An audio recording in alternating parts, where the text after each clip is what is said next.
So hello friends, welcome all of you. So আমি তোমাদের আগের ভিডিওতে বলেছিলাম যে তোমরা অলরেডি যারা দেখেছো হয়তো জানো যে তোমাদের কী কী ডকুমেন্টস লাগবে তোমাদের কাউন্সিলিংয়ের জন্য, সেগুলো হাতের সামনে রাখতে। আর স্পেশালি মাইগ্রেশন। সো তোমরা মাইগ্রেশন কী করে বের করবে আমি সেটার জন্য বলেছিলাম যে স্পেশালি ওয়েস্ট বেঙ্গলে যারা করেছো বিএসসি নার্সিং তাদের জন্য আমি একটা স্পেশাল ভিডিও বানিয়ে দেবো যাতে তোমাদের ইজি হয় এখন থেকে অ্যাপ্লাই করতে।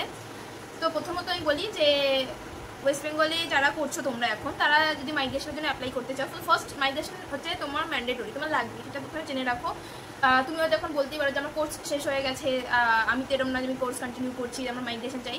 তো একদমই তাই নয়। তুমি যেহেতু একটা ইউনিভার্সিটি থেকে নিজের ইউনিভার্সিটি চেঞ্জ করছো, তুমি যদি ওয়েস্ট বেঙ্গল ইউনিভার্সিটি আন্ডারে এমএসসি করতে তো তোমার কোনো অসুবিধা হতো না, কিন্তু যেহেতু তুমি তোমার ইউনিভার্সিটি চেঞ্জ করছো, তুমি সেন্ট্রালের কোথাও যাচ্ছ, অন্য কলেজে যেহেতু যাচ্ছ, তো তোমার মাইগ্রেশন দরকার। মাইগ্রেশন কিন্তু তোমাকে বেশ কিছুদিন আগেই অ্যাপ্লাই করতে হবে, কারণ ওরা মোটামুটি এক সপ্তাহ টাইম নেয়।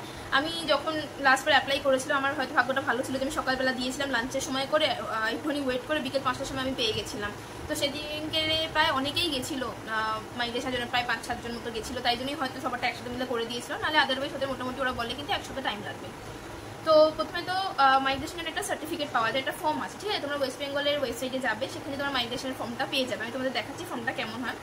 তো ওই ফর্মটা যেটা আছে, ওই ফর্মটা প্রথমে তোমাকে ফিল করতে হবে, ঠিক আছে? ফিল করার পর ওখানে দুটো পেজ থাকে, একটা তোমার নিজে ফিল করার জন্য, একটা কলেজের জন্য থাকে। তো ওখানে কলেজে তোমাকে যেতে হবে, কলেজে তোমার প্রিন্সিপালের কাছে গিয়ে আগে থেকেই সময় থাকতেই প্রিন্সিপাল থেকে সাইন নিতে হবে। সাইন নিয়ে তারপর তোমাকে কী করতে হবে, ওই যে ফর্মটা সেটা তোমাকে পাঠাতে হবে ইউনিভার্সিটিতে। তো এবার যারা কলকাতায় থাকো তাদের জন্য তো খুব ভালো কথা, ঠিক আছে, কোনো অসুবিধা নেই। কিন্তু যারা বাইরে থাকো তাদের জন্য তো বুঝতেই পারছো যে তোমাদেরকে কলকাতায় আসতে হবে হেলথ ইউনিভার্সিটিতে। তো তারা কি করবে, তোমরা কলেজ থেকে একেবারে সাইন সব কিছু নিয়ে, ওখানে ইনস্ট্রাকশন দেওয়া আছে কী কী ডকুমেন্টস লাগবে। তোমাদের লাস্ট ইয়ার সার্টিফিকেট লাগে, আর রেজাল্ট লাগে লাস্ট ইয়ারের, আর হচ্ছে যে ফটোকপি তার সাথে তোমার চাই। তো এই দুটো জিনিস তোমরা অ্যাটাচ করে প্রিন্সিপালের সাইন নিয়ে তোমরা ডাইরেক্ট ওখানে চলে যাবে। তোমাদের মাইগ্রেশনের জন্য 3000 রুপিস লাগে, ঠিক আছে? তো তোমরা কি করতে পারো, সেটা তোমরা ওখানে ব্যাংক আছে, তোমরা যারা হয়তো অলরেডি গেছো West Bengal health university direct, তারা হয়তো দেখেছো তার অপোজিটেই একটা ব্যাংক আছে।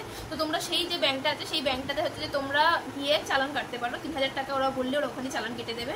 তো চালান কাটার জন্য কিছু পেপারস চাই, কিছু ডকুমেন্টস তো চাই, যেটা তোমার ব্যাংক চালানটা কেটে দেবে, সেটা তোমাকে ইউনিভার্সিটিতে গেলেই তোমরা পেয়ে যাবে। ওখানে যারা সিকিউরিটি গার্ডের বাইরে বসে থাকে তারা তোমাকে যথেষ্ট ভালো করেই বলে দেবে কী কী করতে হবে। তো ওরা ওখান দিয়ে তোমার চালানের সব কাগজপত্র দিয়ে দেবে, ওটা জাস্ট কি ব্যাংকে জমা করবে, ওরা তোমার চালানটা কাটবে, চালানটা যেই কেটে দেবে তোমাকে ওরা চালানের পেপারটা দিয়ে দেবে। তুমি ফর্মের সাথে সেই চালানটা নিয়ে ইউনিভার্সিটিতে নিচেই একদমই যে ফ্লোর আছে, গ্রাউন্ড ফ্লোরেই যে ফার্স্ট রুমটা পড়ে, সেখানেই কাজকর্ম হয়, তুমি সেখানে গিয়েই দেবে, ওরা তারপর বাকি সব কিছু কাজ করে দেবে। তো চলো দেখে নেওয়া যাক যে ফর্মটা কীরকম হয়। সো এইটাই হচ্ছে তোমাদের ওয়েস্ট বেঙ্গল হেলথ ইউনিভার্সিটির মাইগ্রেশন ফর্ম। এখানে সেরকম কিছু ডাটা ফিল করি, জাস্ট তোমার নাম, অ্যাড্রেস, রেজিস্ট্রেশন কোড, এইসবগুলো দিয়ে সেকেন্ড পেজে আসবে। সেকেন্ড পেজ হচ্ছে তোমার, এখানে দেখো যে for office of the college আর ইনস্টিটিউশন অনলি, এখানে তোমার প্রিন্সিপাল ম্যামের সাইন চাই, signature of the head of the institution. তো এখানে তোমাকে সাইন করে নিয়ে যেতে হবে, জাস্ট এটাকেই তোমাকে জমা করতে হবে। এখানে দেখে নিতে পারো ইনস্ট্রাকশনে কী কী লেখা আছে। 3000 রুপিস ওরা চায়, সেটা তোমার কাছে ড্রাফট বা চালান কেটে তোমায় করতে হবে। এছাড়াও হচ্ছে যে তোমরা যদি এখন কোর্স যদি কেউ থাকো যে কোথাও করছো সেখানে ছাড়তে চাও, তাদের কিন্তু তাদেরকে এনওসি দিতে হবে। আর হচ্ছে যে অরিজিনাল সার্টিফিকেট, যেটা রেজিস্ট্রেশন সার্টিফিকেট WUHS, তার সাথে অ্যাটাস্টেড কপি, ফটোকপি, আর হচ্ছে যে এখানে লাস্টে লেখা মার্কশিট আর সার্টিফিকেট লাস্ট এক্সামিনেশনে তোমায় দিতে হবে। তো এই করে ডকুমেন্টস চাই, তোমরা ওখানে গিয়ে জমা দিলেই তোমাদের হচ্ছে যে এক সপ্তাহের মধ্যে ওরা দিয়ে দেবে।